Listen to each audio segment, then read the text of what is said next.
संत रामपाल जी महाराज एक ऐसे महान संत जिन्होंने अपनी सतभक्ति, तत्व ज्ञान, करुणा और सेवा के बल पर समाज में नई मिसाल कायम की है। संत रामपाल जी महाराज की अगुवाई में उनके सभी सतलोक आश्रमों से समाज कल्याण के अद्भुत कार्यों ने समाज को सुनहरे भविष्य की एक नई उम्मीद दिखाई है। संत रामपाल जी महाराज से नाम दीक्षा लेने के बाद लाखों लोगों की लाइलाज बीमारियां जैसे कैंसर, एड्स आदि ठीक हुई। संत जी के ज्ञान से प्रेरित होकर उनके अनुयायियों ने लाखों यूनिट रक्तदान किया। संत जी ने लाखों बहन बेटियों का दहेज मुक्त विवाह करवाया।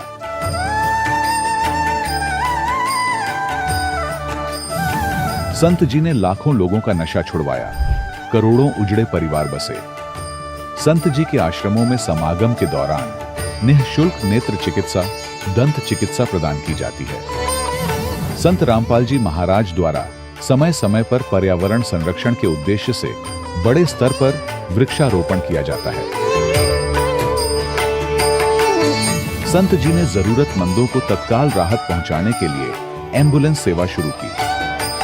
संत जी अपने अनुयायियों को देहदान के लिए प्रेरित करते हैं, जिससे मानवता की सेवा और चिकित्सा क्षेत्र में सुधार हो सके।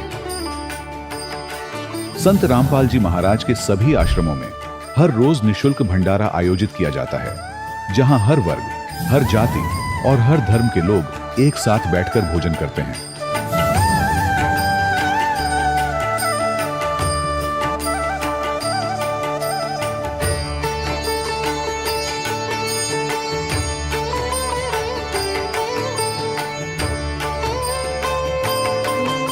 संत रामपाल जी महाराज की अन्नपूर्णा मुहिम ने गरीब और बेसहारा लोगों के जीवन में एक नई ऊर्जा और उम्मीद को जन्म दिया है। घर घर खाद्य सामग्री और जरूरी मदद पहुंचाकर संत रामपाल जी महाराज ने लोगों को दुख और मजबूरी से लड़ने की ताकत प्रदान की है।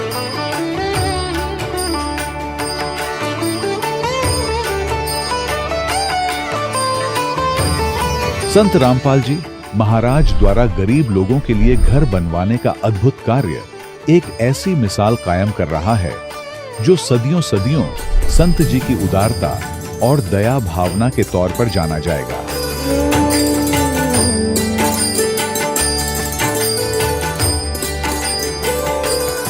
संत रामपाल जी महाराज के आश्रम में हजारों बुजुर्गों को सम्मान और प्यार के साथ जीवन जीने का अवसर मिलता है।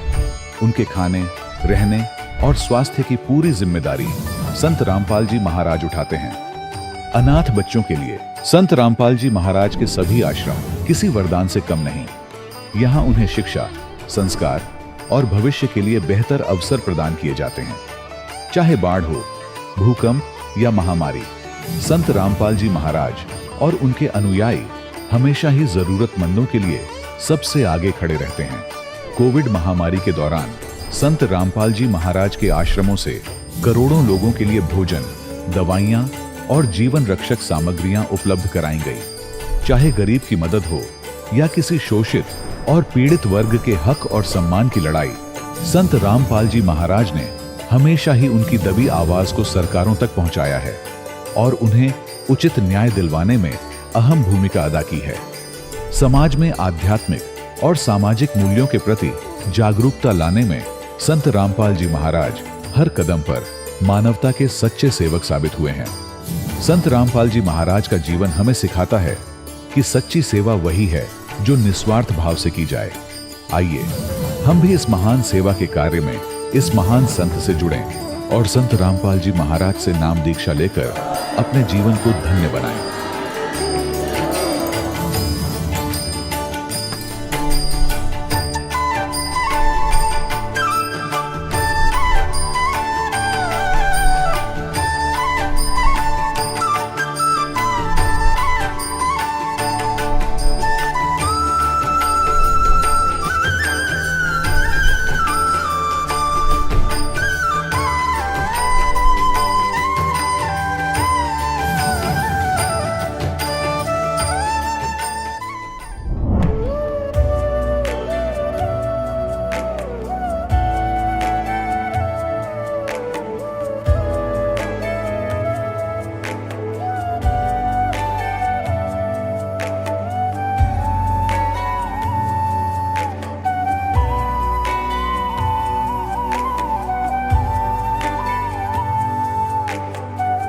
ब्रह्मा का पिता है, कौन विष्णु की मां, शंकर का दादा कौन है, हमको दे बता।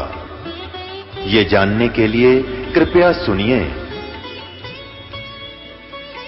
जगत गुरु तत्वदर्शी संत रामपाल जी महाराज के अमृत वचन सर्व पवित्र धर्मों के पवित्र शास्त्रों के आधार पर। सत साहिब दर्शकों, जब कोई व्यक्ति अपने जीवन में सुख और शांति की तलाश में सभी देवी देवताओं की भक्ति करता है, व्रत उपवास और तमाम तरह की साधनाएं अपनाता है, और फिर भी उसे ना शारीरिक सुख मिलता है और ना ही मानसिक शांति, तब उसका भगवान के प्रति विश्वास डगमगाने लगता है और फिर वह अंदर ही अंदर खुद से यह सवाल करने लगता है कि क्या मेरी भक्ति सही है भी या नहीं। दर्शकों, कुछ ऐसी ही कहानी थी राजस्थान के रहने वाले बाबूलाल जी की। बाबूलाल जी ने अपने जीवन में बचपन से ही तमाम भक्ति साधनाएं अपनाई, मंदिरों में दर्शन किए, व्रत उपवास रखे, लेकिन हर बार मिला तो सिर्फ दुख और निराशा। लेकिन दर्शकों, आज बाबूलाल जी का कहना है कि मेरा जीवन तब बदला जब मुझे संत रामपाल जी महाराज द्वारा लिखित पुस्तक ज्ञान गंगा प्राप्त हुई। ज्ञान गंगा पुस्तक मेरे जीवन का वह टर्निंग पॉइंट साबित हुई जिसने मुझे भक्ति के सही शास्त्रानुकूल मार्ग की ओर मोड़ दिया। और जब मैंने संत रामपाल जी महाराज द्वारा बताए गए शास्त्रों के अनुसार भक्ति को अपनाया तो वह चमत्कार हुआ जिसकी मुझे बरसों से तलाश थी। मेरे जीवन के सारे दुख, कष्ट और बीमारियां जैसे छूमंतर हो गईं। तो दर्शकों, आखिर संत रामपाल जी महाराज ने ज्ञान गंगा पुस्तक में ऐसा क्या लिखा है कि जो भी इस पुस्तक को पढ़ता है वह उन्हीं का हो जाता है। आखिर इसके पीछे की सच्चाई क्या है? आइए सुनते हैं बाबूलाल जी की कहानी उन्हीं की जुबानी। सर नमस्कार। सत साहिब जी। सर क्या नाम है आपका? सर मेरा नाम बाबूलाल दास है।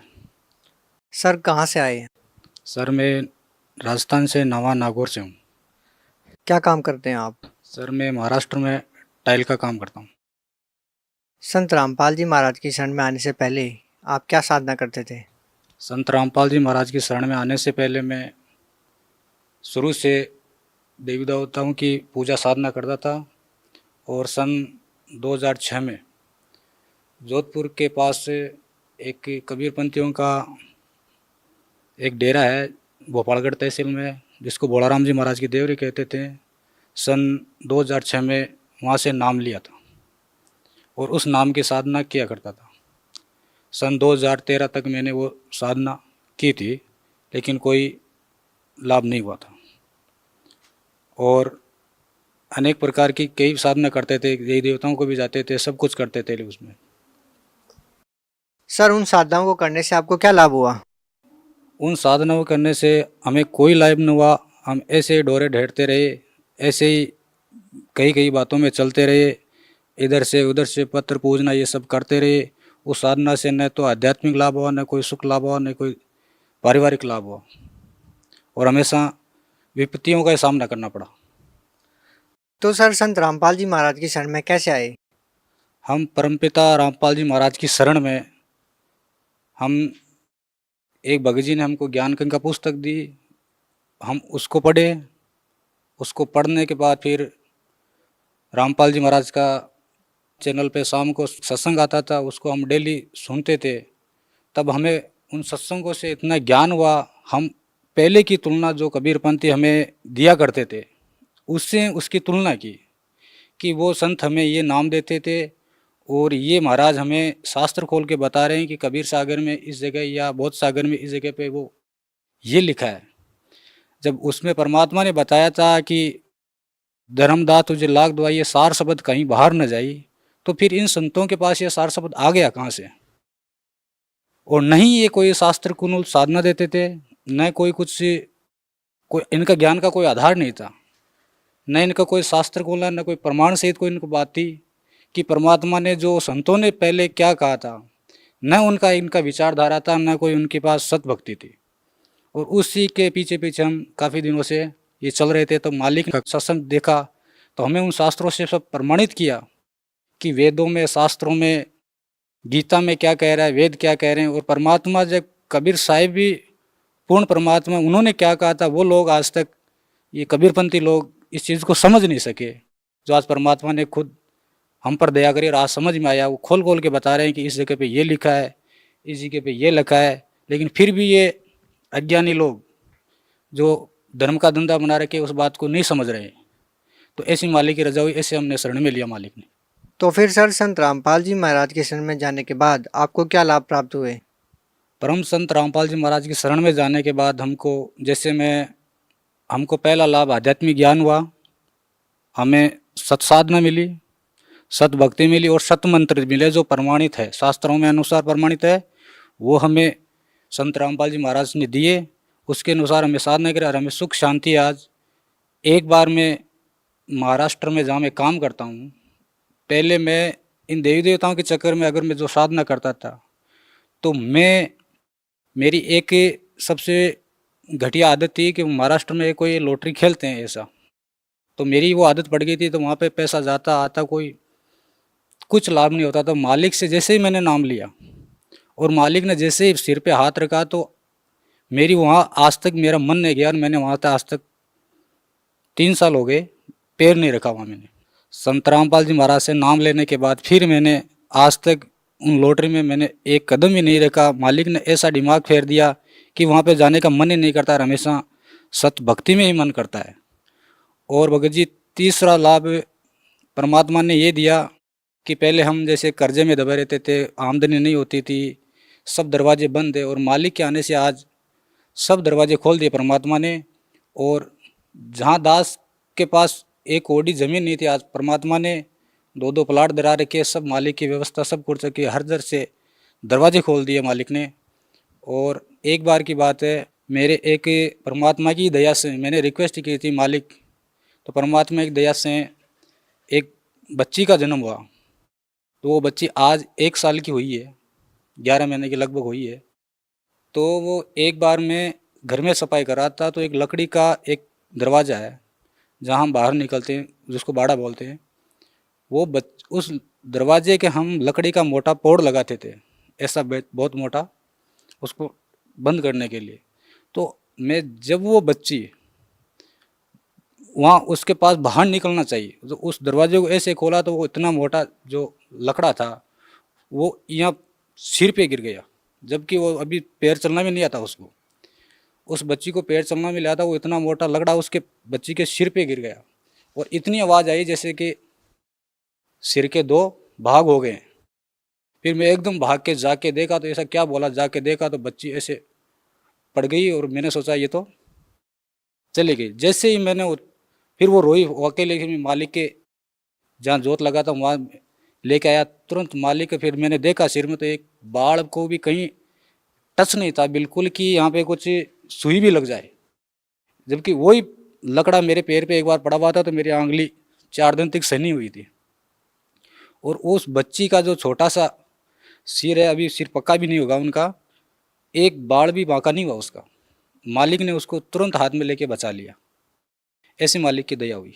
सर आप कैसे कह सकते हैं कि जो भक्ति साधना संत रामपाल जी महाराज देते हैं वही ठीक है, बाकी जो संत भक्ति साधनाएं देते हैं वो ठीक नहीं है? भगत समाज इसका निर्णय कैसे कर सकते हैं?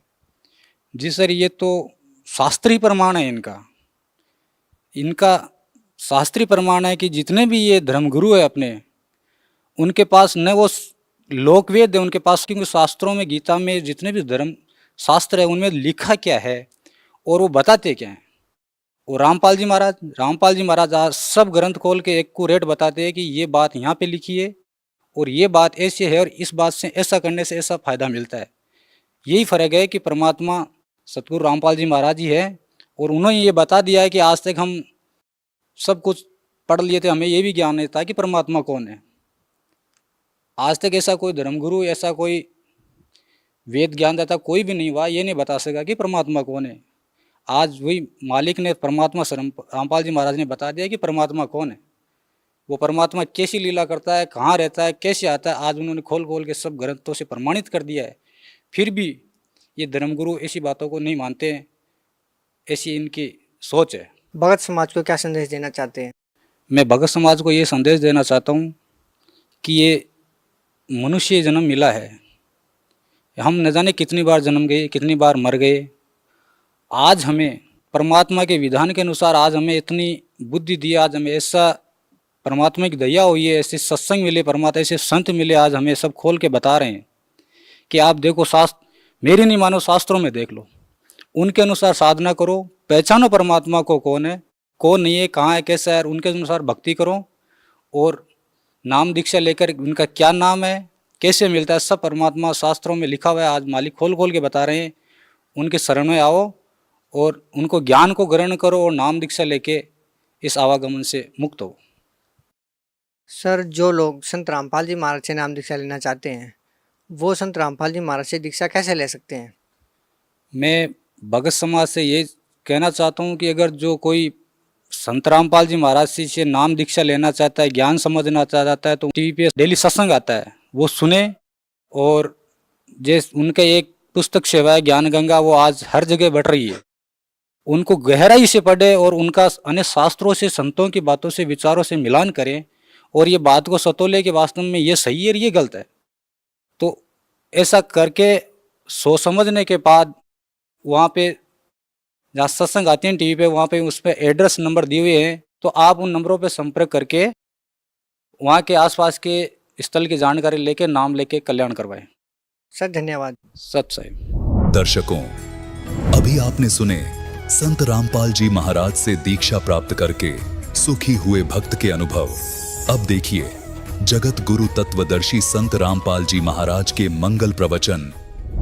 जग सारा रो गया रे, जिन सतगुरु वेद न जाण्या, जग सारा रो गया रे।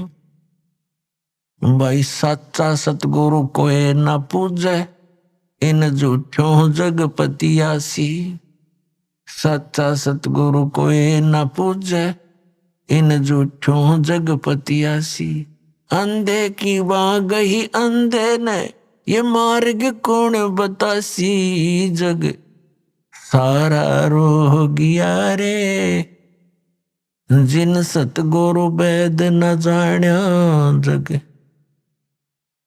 सारा रो गया रे। जग सारा रो गया रे, जिन सतगुरु वेद न जाण्या, जग सारा रो गया रे। भाई सार शब्द सर जीवन बूटी, गैस गैस अंग लगावे। सार शब्द सर जीवन बूटी, गैस गैस अंग लगावे। कहें कबीर तुम सत कर मानो, ये जन्म मरण मिट जावे। जग सारा रो गया रे, जिन सतगुरु वेद न जाण्या, जग सारा रो गया रे। जग सारा रो गया रे, जिन सतगुरु वेद न जाण्या, जग सारा रो गया रे। सार शब्द सर जीवन बूटी, गैस गैस अंग लगावे। सार शब्द सर जीवन बूटी, गैस गैस अंग लगावे। कहे कबीर तुम सत कर मानो, ये जन्म मरण मिट जावे। जग सारा रो गया रे, जिन सतगुरु वेद न जाण्या, जग सारा रो गया रे। अब परमात्मा ने कहा कि ये सब पूरा विश्व रोगी है। कौन से रोग से रोगी है, ग्रस्त है? ये जन्म और मृत्यु के रोग से। और जब तक जन्म और मृत्यु का ये रोग नाश नहीं होगा, तब तक आत्मा स्वस्थ नहीं हो सकती, तब तक परम शांति नहीं हो सकती। तो पुण्यात्मा परमात्मा के पाने के लिए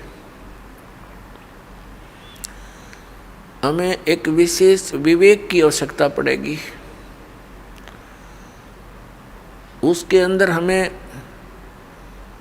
सबसे पहले कौन सी वस्तु को आधार मानना पड़ेगा? हमने परमात्मा के पाने के लिए उस साधना को आधार मानना पड़ेगा जिस साधना को करके जिन महापुरुषों को हम अमर मानते हैं, कि जो संत जो महापुरुष मुक्त हुए हैं, उन्होंने कौन सी साधनाएं की, कौन सी भक्ति की, और उन्होंने कौन परमात्मा बताया। फिर तो बात सब संशय खत्म हो जाती है, बात ही समाप्त हो जाती है। हमारे अंदर जो शंकाएं थी वो नष्ट हो जाएंगी। उसके साथ साथ जो उन महापुरुषों ने साधनाएं की और वो मुक्त हुए, उसके साथ साथ फिर उनका कुछ संकेत, कुछ विवरण हमारे सद्ग्रंथों में विद्यमान है, तो भी हम उसको समर्थन मानेंगे। जैसा कि आज सुबह के सत्संग में आपको बताया था, 5 वेद हैं, ये प्रमाणित ग्रंथ हैं। ऋग्वेद, सामवेद, यजुर्वेद, अथर्ववेद, ये तो वेल नोन है। और 5वां जो सूक्ष्म वेद है वो परमेश्वर ने स्वयं आकर के बोला है अपने मुख कमल से। उसके विषय में श्रीमद् भगवत गीता अध्याय नंबर 4 के श्लोक नंबर 32 में प्रमाणित किया है। गीता ज्ञानदाता कहता है कि जैसा कि मैंने अभी आपको गीता अध्याय नंबर 4 के श्लोक 25 से लेकर 30 तक में वर्णन किया कि कोई तो देवताओं की पूजा करता है, कोई केवल हवन यज्ञ करता है, कोई योग अभ्यास आसन ही करता है, कोई स्वाध्याय करता है, और ये सभी अपनी अपनी साधनाओं को पाप नाशक जानते हैं। यदि उनको पता, क्योंकि पाप नाश हुए बिना भगवान मिले नहीं, निर्मल होकर ही परमात्मा प्राप्ति होगी। तो भावार्थ ये है कि वो सभी इसलिए अपनी अपनी साधनाओं को श्रेष्ठ मानकर कर रहे हैं कि उनको वो उचित मान रहे हैं, पाप नाशक मानते हैं। फिर गीता ज्ञानदाता कहता 4थे अध्याय के 32वें श्लोक में कि इस प्रकार की विस्तार के साथ यज्ञ अर्थात धार्मिक अनुष्ठानों की जानकारी ब्रह्मण मुखे, यहाँ गीता अनुवादकर्ताओं ने बेईमानी कर रखी है।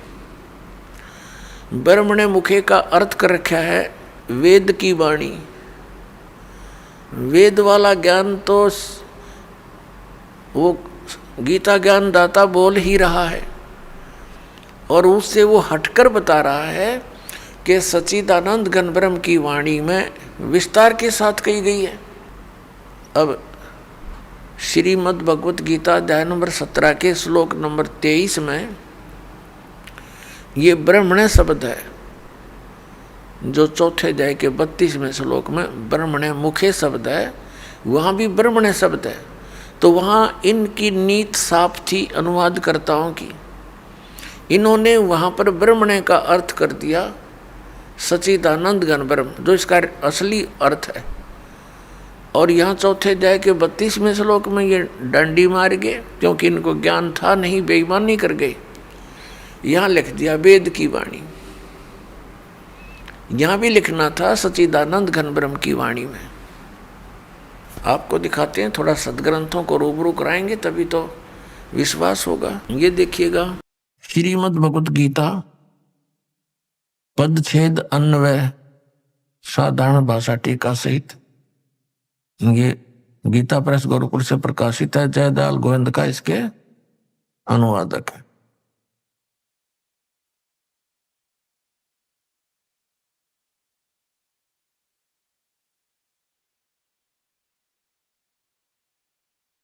ये अध्याय नंबर 4 है श्रीमद् भगवत गीता का। ये 25 में क्या कहा है? दूसरे योगीजन देवताओं के पूजन रूप यज्ञ का यानी धार्मिक अनुष्ठान का बड़ी परिपाती अनुष्ठान किया करते हैं।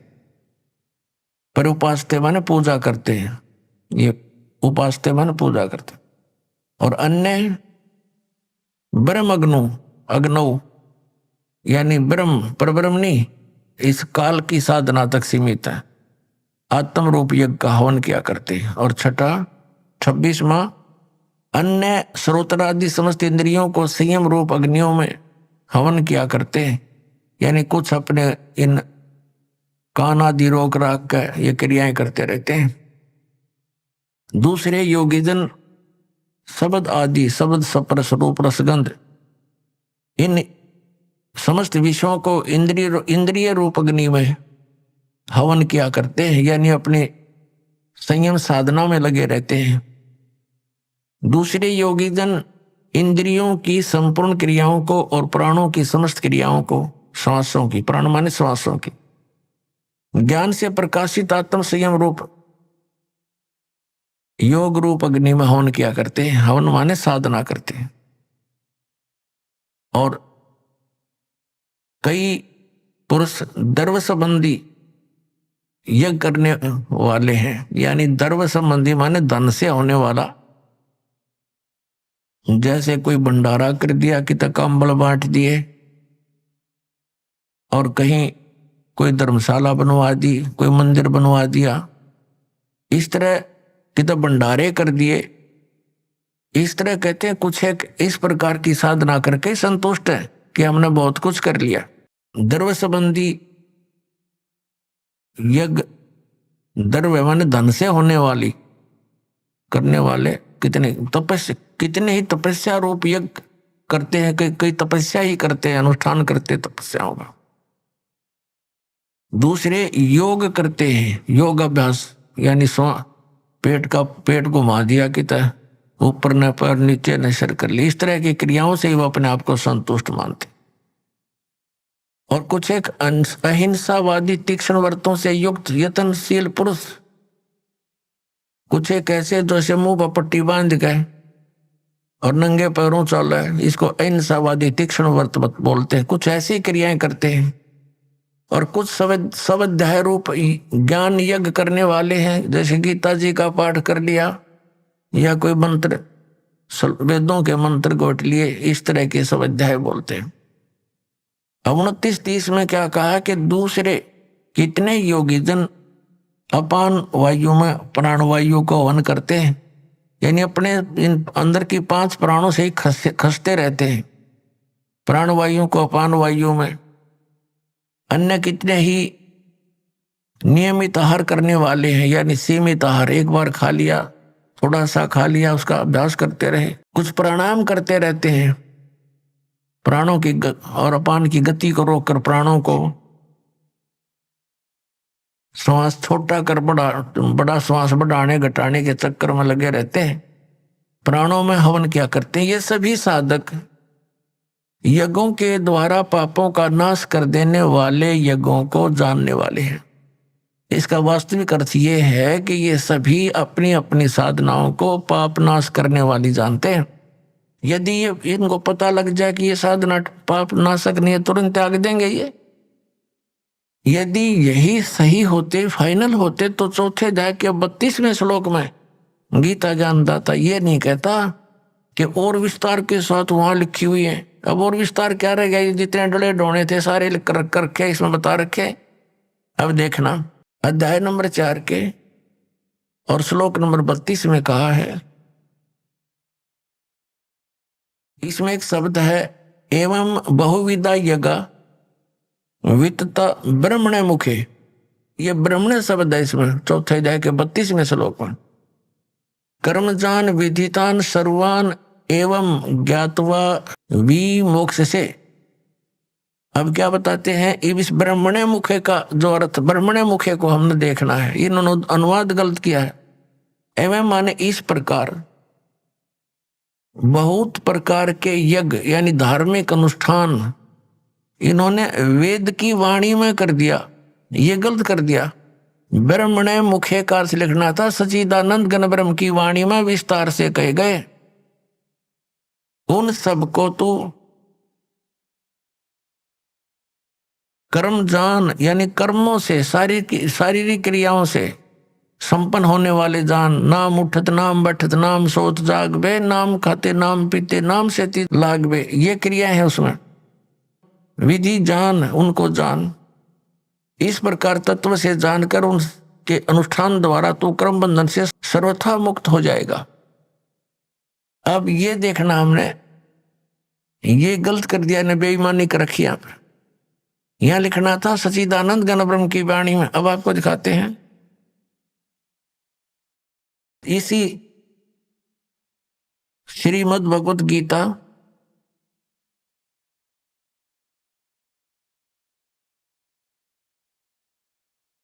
अध्याय नंबर 17 के श्लोक नंबर 23 में।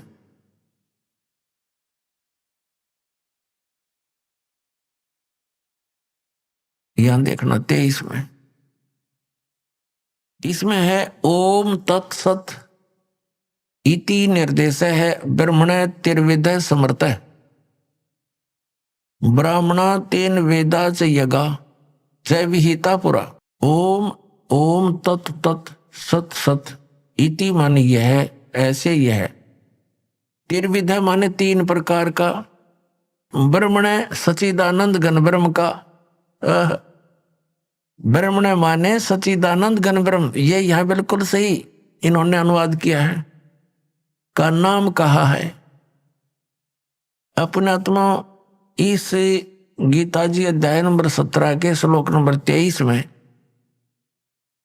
एक तो ये कंसेप्ट क्लियर हो गया कि गीता ज्ञान दाता से एक सच्चिदानंद घन ब्रह्म कोई और है, सुप्रीम पावर, समृद्ध शक्ति, और उसका मंत्र है ओम तत्सत। ये 3 मंत्र का है।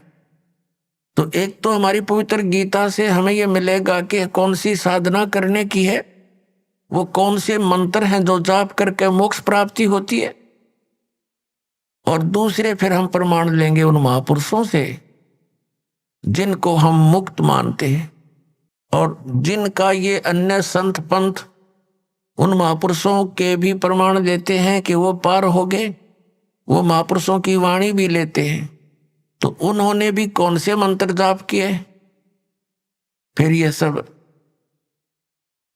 रास्ता साफ हो जाएगा, शंका समाप्त हो जाएगी।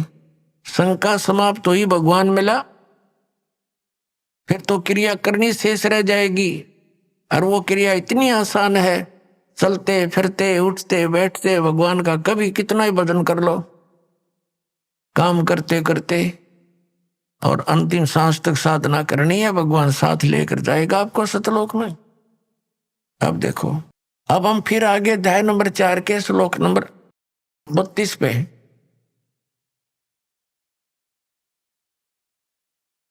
ये 32 पे, अब इसमें है इस प्रकार बहुत प्रकार के यज्ञ माने धार्मिक अनुष्ठानों की जानकारी ब्रह्मण मुखे यहां लिखेंगे हम सच्चिदानंद घन ब्रह्म की वाणी में विस्तार के साथ कहे गए हैं। उन सब को तू कर्म जान, यानी शारीरिक क्रियाओं द्वारा संपन्न होने वाले जान, इस प्रकार तत्व से जानकर उनके अनुष्ठान द्वारा कर्म बंधन से सर्वथा मुक्त हो जाएगा। अब इसका तात्पर्य यह है कि गीता ज्ञानदाता, गीता अध्याय नंबर 4 के श्लोक नंबर 32 का सारांश है कि गीता ज्ञानदाता कह रहा है कि एक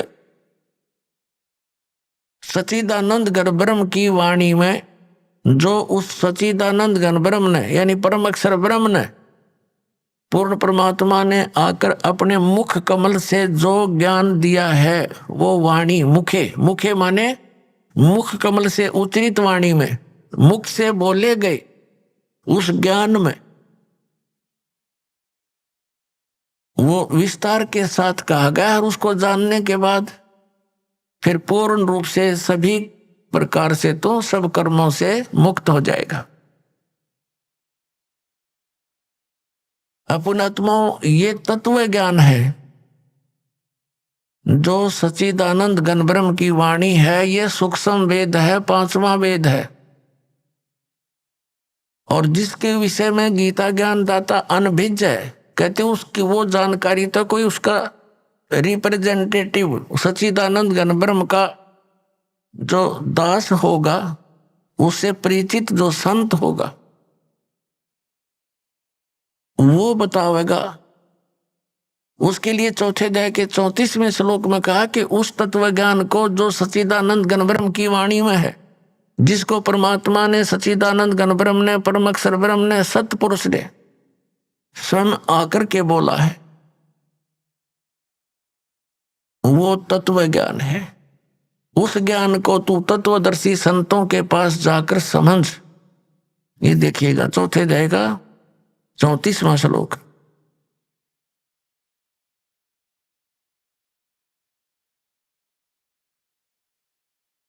ये 34वां श्लोक। उस ज्ञान को जो सच्चिदानंद घन ब्रह्म ने स्वयं आकर के बोला है, उस ज्ञान को, उस तत्व ज्ञान को तू तत्वदर्शी ज्ञानियों के पास जाकर समझ। उनको भली भांति दंडवत प्रणाम करने से, उनकी सेवा करने से और कपट छोड़कर सरलता पूर्वक प्रसन्न करने से वे परमात्म तत्व को भली भांति जानने वाले ज्ञानी महात्मा तुझे तत्व ज्ञान का उपदेश करेंगे। अपने आत्माओं कितना कंसेप्ट क्लियर कर दिया। गीता ज्ञान दाता अपने से अन्य कोई परम अक्षर ब्रह्म के विषय में कह रहा है कि वो सच्चिदानंद घन ब्रह्म आकर के अपने मुख कमल से ज्ञान देता है और वो तत्व ज्ञान है। उस तत्व ज्ञान को तू तत्वदर्शी संतों के पास समझ, जाकर समझ। उनको दंडवत प्रणाम करने से, विनम्र भाव से प्रसन्न करने से वो तत्वदर्शी संत ज्ञानी महात्मा तुझे उस तत्व ज्ञान का उपदेश करेंगे। इससे सिद्ध है कि गीता ज्ञान दाता उस ज्ञान के विषय में नहीं जानता, नहीं तो ये लिखने और कहने की आवश्यकता ही नहीं थी। ये कह देता कि अगले अध्याय में लिखता हूं, उसमें पढ़ ले, इतनी सी बात थी। ये नहीं जानता। इसने उस ज्ञान को, 5वें वेद को नष्ट कर दिया था और उसको प्रदान करने के लिए परमात्मा स्वयं आते हैं। अपने आत्माओं यहां एक कंसेप्ट और क्लियर करेंगे। गीता ज्ञान दाता कहता है, अब उसकी पहचान भी बताता है कि वो तत्वदर्शी संत होगा कैसा। श्रीमद् भगवत गीता अध्याय नंबर 15 के श्लोक नंबर 1 में तत्वदर्शी संत की पहचान बताई है।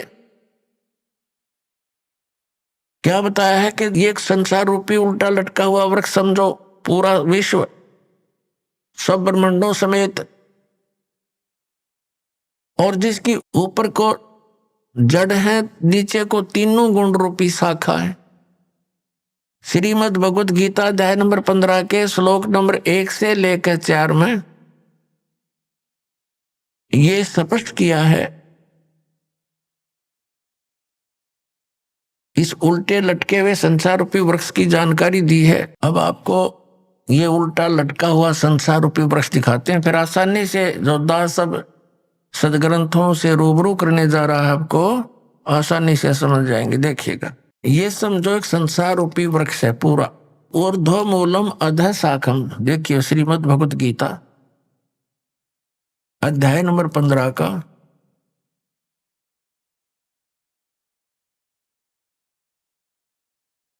ये 15वां अध्याय यानी 15वां अध्याय है।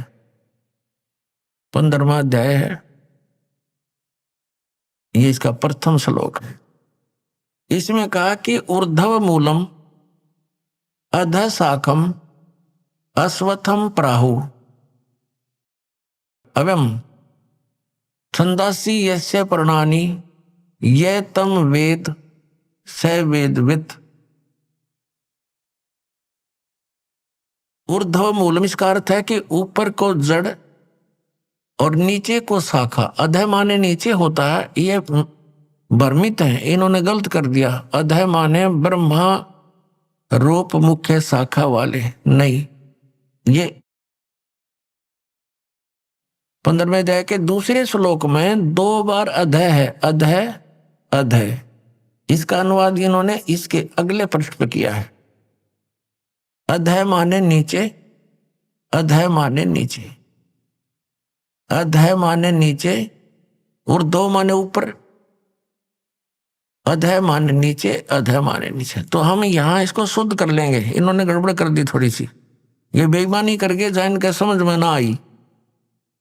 अब हम फिर 15वें अध्याय के प्रथम मंत्र में फिर आगे हैं।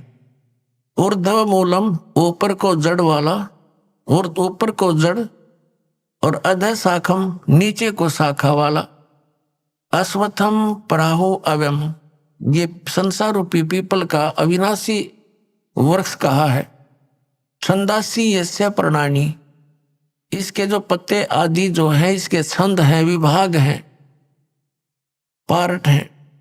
यह तम वेद, उन सभी भागों को जो जानता है, तम उन उस अज्ञान अंधकार में छपे हुए उन सब विभागों को जानता है। स वेदविद, वह वेद के तात्पर्य को जानने वाला है, अर्थात वो तत्वदर्शी संत है। ये देखिएगा, आदि पुरुष परमेश्वर रूप मूल वाले, ये भाव कहने का ये है कि ऊपर को जो जड़ है ये वाली, ये ऊपर को जो जड़ है ये तो समझो ऊर्ध्व मूलम तो है आदि पुरुष परमेश्वर यानी परम अक्षर ब्रह्म, ये तो है वो सच्चिदानंद घर ब्रह्म समझो, ये जड़े तो।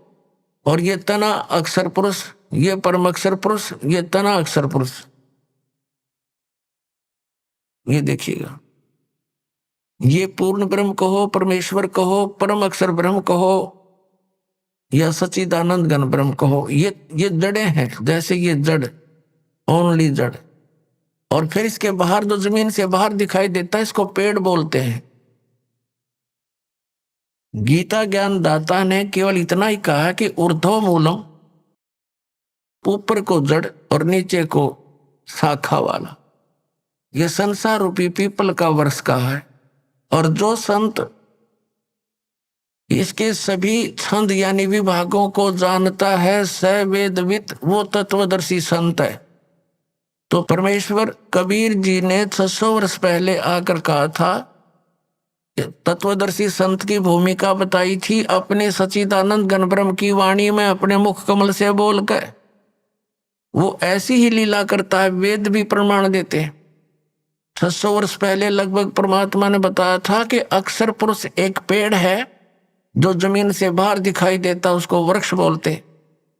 अक्षर पुरुष एक वृक्ष है, और सर पुरुष वा की डार, जिसको निरंजन भी कहा है, ज्योति निरंजन। और तीनों देवा, रजगुण ब्रह्मा, सतगुण विष्णु, तम गुण शिव जी, तीनों देवा शाखा हैं और पात रूप संसार। अब गीता ज्ञानदाता कहता है कि जो इस संसार रूपी वृक्ष के, जो ऊपर को जड़ नीचे को शाखा वाला उल्टा लटका संसार रूपी वृक्ष है, जो इसके सभी छंद यानी सभी विभागों को बता देगा, वो तत्वदर्शी संत है, वो वेद के तात्पर्य को जानने वाला है। अब देखिएगा, कबीर अक्षर पुरुष एक पेड़ है, निरंजन वा की डार, इसको सर पुरुष भी कहते हैं, ज्योति निरंजन को। और तीनों देवा, रजगुण ब्रह्मा, सतगुण विष्णु, तम गुण शिव जी रूपी शाखा है, ये पात रूप संसार। ये देखिएगा, ये क्योंकि ये जमीन से, ये प्रोक्ष है, पूर्ण परमात्मा तो गुप्त है। जमीन में जैसे जड़ प्रोक्ष होती है। अब ये तना, ये अक्षर पुरुष है, अक्षर पुरुष एक पेड़ है, और सर पुरुष वा की डार, ये मोटी डार। सर पुरुष कहो, ज्योति निरंजन कहो, काल ब्रह्म कहो। और तीनों देवा, रजगुण ब्रह्मा, सतगुण विष्णु, तम गुण शिव जी, ये शाखा है। और पात रूप संसार। तो सच्चिदानंद घन ब्रह्म की वाणी में ये कंप्लीट ज्ञान लिखा हुआ है। गीता जी के अध्याय नंबर 4 के श्लोक नंबर 32 का ये निष्कर्ष है कि उस सच्चिदानंद घन ब्रह्म की वाणी में सब साधना यानी धार्मिक अनुष्ठानों की जानकारी बहुत विस्तार के साथ और यथार्थता से दे रखी है। उससे पूछो। और तत्वदर्शी संत की पहचान बता दी कि वो तत्वदर्शी संत बताएंगे तो कैसा होगा, वो जो संसार रूपी वृक्ष के सभी विभागों को बता देगा। स वेदविद, वह वेद के तात्पर्य को जानने वाला है, अर्थात वो तत्वदर्शी संत है। देखना, अब 5वें में हम पढ़ रहे हैं, इन्हीं की वाणी पढ़ेंगे। आदि पुरुष परमेश्वर मूल वाले, अधः शाखम, नीचे को शाखा, ये गलत अनुवाद किया है, बेईमानी कर रखी है। और संसार रूपी पीपल के वृक्ष को अविनाशी कहते हैं, वेद जिसके पत्ते कहे गए, संतों का अर्थ वेद कर दिया। और उस संसार रूप वृक्ष को जो पुरुष मूल सहित जड़ से लेकर और पत्तों तक, ये समझो, मूल सहित तत्व से जानता है, स वेदवित, वह वेद के तात्पर्य को जानने वाला है। वो तत्वदर्शी संत है, वो वास्तव में ज्ञानी तत्वदर्शी संत। अब इसको थोड़ा सा और आगे पढ़ेंगे। जैसे इस पुस्तक में आगे देखिए, अध्याय नंबर 15 के श्लोक नंबर, अब एक हमने पढ़ लिया, दूसरा देखो। इसमें लिखा है कि उस संसार रूपी वृक्ष की तीनों गुण रूप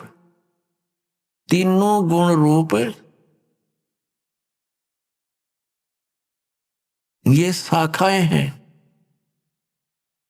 विषय पर वाला ये शाखाएं हैं, बस इतना ही लिखना था। नीचे और ऊपर फैली हुई है, सर्वत्र नहीं, क्योंकि पृथ्वी लोक पर यह ज्ञान बोला जा रहा था और श्री रजगुण ब्रह्मा, श्री सतगुण विष्णु, श्री तमगुण शिव जी की जो पहुंच है, रीच है, प्रभुता है उनकी, वो केवल इन 3 लोकों पर है। पृथ्वी लोक, नीचे एक पाताल लोक और ऊपर स्वर्ग लोक। इन 3 लोकों पर इनकी प्रभुता है, यहाँ तक इनकी पहुंच है। ये एक एक विभाग के मंत्री हैं। और पृथ्वी लोक पर यूं बोला जा रहा है क्या ना, ऊपर और नीचे यानी स्वर्ग और नीचे पाताल तक इनकी क्षमता है, रजगुण ब्रह्मा, सतगुण विष्णु, तमगुण शिव जी की। देखना, अब हम ये दूसरा पढ़ रहे हैं, श्रीमद् भगवत गीता अध्याय नंबर 15 का हम श्लोक नंबर अब दूसरा पढ़ रहे हैं। उस संसार वृक्ष की तीनों गुण रूप शाखा, यह है अधः च ऊर्ध्वम प्रसृता तस्य शाखा गुण प्रवर्धा। अब यहां तीनों गुण रूप जल से बढ़ी हुई शाखाएं नहीं है, यह है विषय पर वाला शाखा, विषय विकारों की शाखाएं हैं, ऐसा समझो। इन्हें गलत कर रखा है। नीचे और ऊपर, सर्वत्र नहीं, नीचे और ऊपर फैली हुई है। और मनुष्य लोक में, यहाँ पृथ्वी लोक पर कर्मों के अनुसार बांधने वाली, यानी कर्मों के आधार पर ये हमें सुनियोजित रखने वाली भी मुख्य कारण है। मूलानी माने जड़ है, ये मुख्य कारण है। नीचे और ऊपर, सभी लोकों में नहीं, केवल नीचे ऊपर फैली हुई है। अभी आपने सुने संत रामपाल जी महाराज के मंगल प्रवचन। आइए अब सुनते हैं संत रामपाल जी महाराज से नाम दीक्षा लेकर सतभक्ति करके अद्भुत लाभ प्राप्त करने वाले अनुयायी के विचार। दर्शकों, अक्सर ऐसा होता है कि जब कोई व्यक्ति सुख और शांति की तलाश में पूरे समर्पण से भक्ति करता हो और फिर भी जब उसे जीवन में बीमारियां और परेशानियां मिले तो उसका भगवान के प्रति विश्वास डगमगाना स्वाभाविक हो जाता है। दर्शकों, ऐसी ही कहानी थी दिल्ली के रहने वाले बाबूराम जी की। बाबूराम जी ने अपने जीवन में अनेकों प्रकार की भक्ति साधनाएं अपनाई, लेकिन इसके बावजूद भी इन्हें किसी भी प्रकार की ना तो मानसिक शांति मिली और ना ही शारीरिक सुख प्राप्त हुआ। लेकिन दर्शकों, आज बाबूराम जी का कहना है कि जब से मैंने संत रामपाल जी महाराज की शरण ग्रहण की है, तब से मेरे अंधकार भरे जीवन में उजाला आ गया है। आखिर क्यों बाबूराम जी जैसे लाखों श्रद्धालु अपने धर्म में प्रचलित भक्ति साधनाओं को छोड़कर संत रामपाल जी महाराज द्वारा दी गई भक्ति साधना को अपना रहे हैं? आखिर इसके पीछे की सच्चाई क्या है? आइए सुनते हैं बाबूराम जी की कहानी उन्हीं की जुबानी। सर नमस्कार। नमस्कार सर। सर क्या शुभ नाम है आपका? मेरा नाम बाबूराम दास है। बाबूराम दास जी, कहाँ से आए आप? मैं ये दिल्ली से, संगम बिहार से। सर क्या काम करते हैं आप? अपना छोटा मोटा काम है, गाड़ी चलाते हैं और दुकान है। सर संत रामपाल जी महाराज से कब से जुड़े आप? सर मैं 2013 से जुड़ा हुआ हूँ और बस परमात्मा की शरण में आने के बाद सभी कष्ट दूर हो गए हैं। सर संत रामपाल जी महाराज की शरण में आने से पहले आप क्या भक्ति साधनाएं करते थे? संत रामपाल जी महाराज की शरण में आने से पहले सभी भक्ति करते थे। मंगलवार को बजरंगबली का व्रत रखना, सोमवार को भोले शंकर जी का व्रत रखना, इनकी सुबह शाम आरती करना, भक्ति करना, पूजा करना, जोत जलाना, हर तरह की भक्ति करते थे जिससे भगवान खुश रहें, हमें लाभ वगैरह दें। पर इस भक्ति में वो लाभ नहीं है जो संत रामपाल जी महाराज की भक्ति में लाभ है। सर उन पूजा को करने से आपको क्या लाभ मिले? सर लाभ तो कुछ नहीं है, बस जीवन कट रहा था, मुक्ति मार्ग नहीं था कोई भी। लेकिन संत रामपाल जी महाराज ने जो भक्ति दिखाई है, जो इनकी पूजा में भक्ति है, वो उस भक्ति में भक्ति नहीं है। सर संत रामपाल जी महाराज की शरण में कैसे आए आप? संत रामपाल जी महाराज की शरण में मैं टीवी पे चालन देख रहा था, उसको देखा, उनके वचन सुने, उनका जो भी बातें थी बहुत ही अच्छी लगी सुनने में, जो कि सच है जीवन में। क्योंकि पूजा पाठ करने से, किसी को दिया दीपक कर देने से नहीं सच हो जाता है। जो उनकी बातें हैं वो बहुत ही सच्ची दिल को लगी हैं, मन को लगी हैं, इसीलिए मैं इस भक्ति से जुड़ा हुआ हूँ और बहुत ही अच्छी भक्ति लगी है मेरे को। इसके अलावा और कोई भक्ति है नहीं जीवन में। सर संत रामपाल जी महाराज ने जो भक्ति आपको दी है उसको करने से आपको क्या लाभ मिले? सर लाभ तो बहुत तरह के हुए हैं। सबसे बड़ा लाभ तो ये है कि मैं गाड़ी चलाता हूँ और गाड़ी से किसी का भी एक्सीडेंट हो सकता है। एक बार मैं काफ़ी स्पीड से गाड़ी ले जा रहा था और अचानक से एक बच्चा स्कूल से जा रहा था, वो अचानक से बस गाड़ी के सामने ही आ गया था। लेकिन उसका भाई था उसके साथ में, अपने भाई ने उसने हाथ उसका खींच लिया, लेकिन वो हाथ उसके भाई का नहीं था, वो मुझ पे गुरुजी की कृपा थी।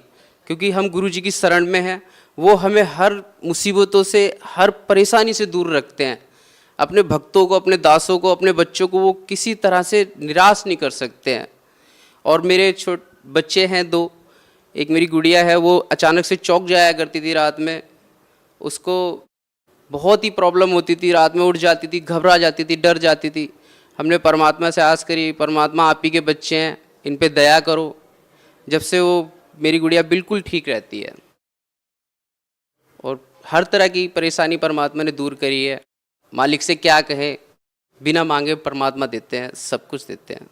सर संत रामपाल जी महाराज के बारे में लोगों द्वारा ऐसा कहा जाता है कि संत रामपाल जी महाराज सभी धर्मगुरुओं की निंदा करते हैं। सर क्या कहना चाहेंगे? सर निंदा तो देखो, किसी के बारे में सर कुछ भी कह देना भी ना एक बहुत बड़ी बात होती है। हाँ संत रामपाल जी महाराज हमारे कहते हैं, लेकिन निंदा नहीं करते हैं। वो ये कहते हैं कि मैं ये बात बता रहा हूँ, आप इस बात को महसूस करो। अगर ये जो हम ग्रंथों से बता रहे हैं, बुकों को देख के बता रहे हैं, गीता का ज्ञान बता रहे हैं, बाइबल का ज्ञान बता रहे हैं, इनमें अगर आपको ये कबीर परमेश्वर ना लगे तो आप हमें बताइए। लेकिन कोई भी जो इस बात को कहते हैं कि संत रामपाल जी महाराज गलत ज्ञान बांट रहे हैं, नहीं, बिल्कुल गलत ज्ञान नहीं बांट रहे हैं। अगर कोई टीचर स्टूडेंट को अगर गलत शिक्षा देगा, गलत पढ़ाएगा, तो वो गलत स्टूडेंट है। और दूसरा टीचर आता है और वो कहता है कि ये जो टीचर आपको पढ़ा रहे हैं ये गलत पढ़ा रहे हैं, तो वो टीचर गलत नहीं है, वो सही टीचर है जो बच्चों को, स्टूडेंट को गलत शिक्षा देने के लिए बता रहे हैं। ऐसी संत रामपाल जी महाराज हमको सच्चा ज्ञान देते हैं। जो ज्ञानी हैं, जो भक्ति वाले हैं, जो अच्छे लोग हैं, वो इस ज्ञान को समझते हैं और महसूस भी करते हैं। मैं पूरे समाज से कहना चाहूँगा, पूरे भक्त, पूरी दुनिया, पूरे हिंदुस्तान से कहना चाहूँगा कि महसूस करो अपनी ज़िंदगी को, इस ज़िंदगी को महसूस करो। आप क्यों जीते हो, क्यों मरते हो, क्यों इस दुनिया में आए हो? जब आप छोटे थे, बच्चे थे, फिर बड़े हो गए, फिर खेले कूदे, फिर स्कूल चले गए, शादी हो गई, बूढ़े हो गए, मर गए। ये जीवन तो जिंदगी भर लगा रहना है। लेकिन इस जीवन का आने का फायदा क्या हुआ है? इस जीवन में आपने करा क्या है? वही सदियों से होता हुआ आया है, बस आए और चले गए। ऐसे तो राजा महाराजा पता नहीं कितने चले गए। रावण ने इतने बुरे बुरे कर्म करे, वो मर गया है। दुनिया के राजा महाराजा पता नहीं कितने लोग चले गए, आगे चले गए। लेकिन इस जिंदगी का मेन मकसद, हमारा जीवन की सच्चाई कबीर परमेश्वर की भक्ति है और संत रामपाल जी के बिना उपदेश लिए वो नहीं हो सकती है। और इस उपदेश को लेने के लिए संत रामपाल जी महाराज की शरण में आना पड़ेगा और इस ज्ञान को पाना पड़ेगा। और कुछ हमारे नियम कानून होते हैं, उन्हें बस भक्ति से आपने मानते रहो। आप परमात्मा की शरण में रहोगे। अगर आप खाई से भी गिर जाओगे ना, परमात्मा आपको ऐसे हाथ में लेके उठा देंगे। ये हम भक्त समाज जानता है, जो इस भक्ति को महसूस करता है। मैं इस पूरी दुनिया को कहना चाहूँगा कि हर किसी का कोई ना कोई भगवान है। अल्लाह है, गॉड है, राम है, रहीम है, सब कुछ है, लेकिन है सब एक ही परमात्मा की शरण में। जुड़ो मत, आप हमारा प्रोग्राम देखो, गुरुजी की 2-4 बातें सुनो, समझो उन्हें कि गुरुजी क्या कह रहे हैं, क्यों कह रहे हैं, किस लिए कह रहे हैं। किसी के बारे में सर किसी से कुछ कह देना भी ना बहुत बड़ी बात होती है। कोई शख्स अगर जा रहा है, मैं उससे गाली गलौज करके बोल दूं, मुझे मारने पीटने लग जाएगा, लेकिन अगर मैं उसकी पीठ पीछे बोलूंगा ये बात, तो वो सुन के अनसुना कर देगा कि शायद उसने नहीं कहा होगा। लेकिन हमारे गुरुजी कहते हैं, बिल्कुल कहते हैं, लेकिन निंदा नहीं करते। सब ग्रंथों में आप देख लो, गीता में देख लो, कुरान शरीफ में देख लो। देखो, मैं नहीं जानता कि कितने ज्ञान हैं, कितने ग्रंथ हैं, लेकिन हम ये जानते हैं हमारे गुरुजी पूर्ण परमात्मा है, पूर्ण परमेश्वर है, जिनका ज्ञान बिल्कुल सच्चा है। और वो जो ज्ञान दे रहे हैं ना, वो उन बुकों का एक मिश्रण बना रखा है। यानी कि इन ग्रंथों में भैया बोला जो गया है ना, ये इसको किसी और नाम से पुकार रहे हैं, ये किसी और नाम से पुकार रहे हैं, पर मतलब सिर्फ एक ही है, पूर्ण परमात्मा, पूर्ण परमेश्वर की भक्ति करो, उनकी ही रजा रखो। सर, हिंदुस्तान में हजारों धर्मगुरु हैं, सभी भिन्न भिन्न प्रकार की साधनाएं देते हैं, उनके लाखों फॉलोअर्स भी हैं, फिर भी आप उन सबको छोड़कर संत रामपाल जी महाराज की शरण में क्यों गए?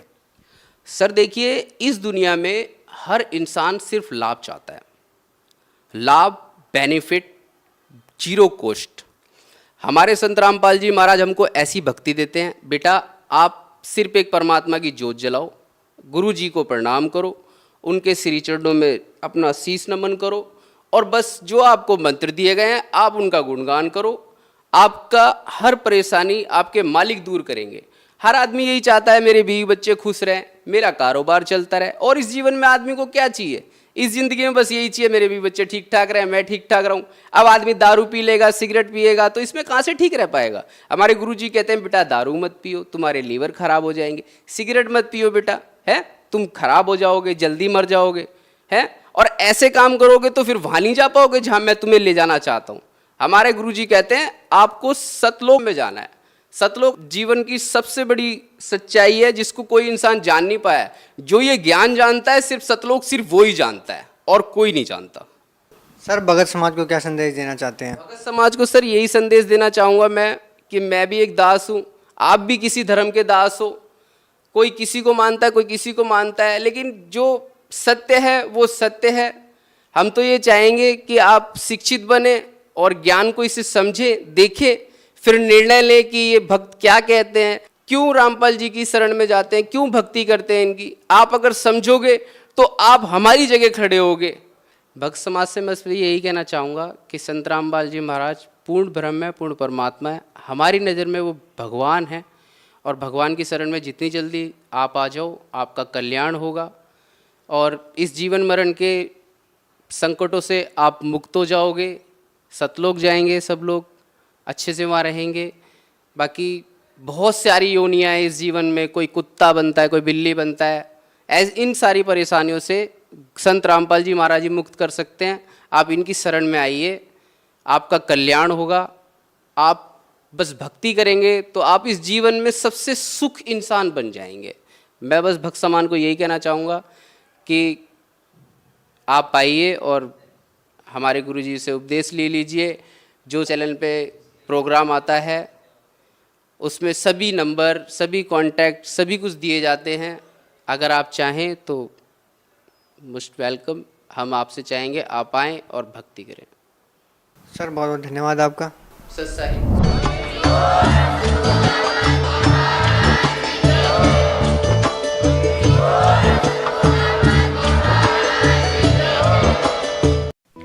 आप सुन रहे थे जगत गुरु तत्वदर्शी संत रामपाल जी महाराज के मंगल प्रवचन। अधिक जानकारी के लिए संपर्क करें।